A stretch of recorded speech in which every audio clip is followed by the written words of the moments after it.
Hi guys, I'm Philip. So today I'm gonna teach you how to do this black strip on the ceiling. Okay, very simple. We begin with it. So first you may use ceiling function, custom ceiling function. Okay, make sure you hide all this one and this one. Okay, hide it.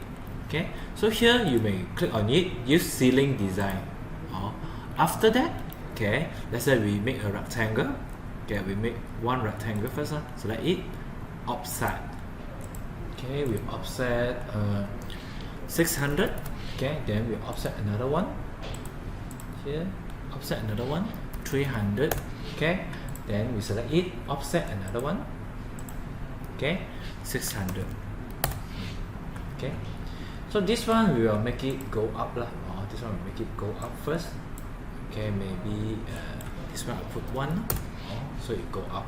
Okay, and here outside I will put color the black strip black, so we put black color. Maybe this one I'll choose decorate. Okay, any material color you want, black strip. Okay, so that's all for today. Thanks for watching. Bye.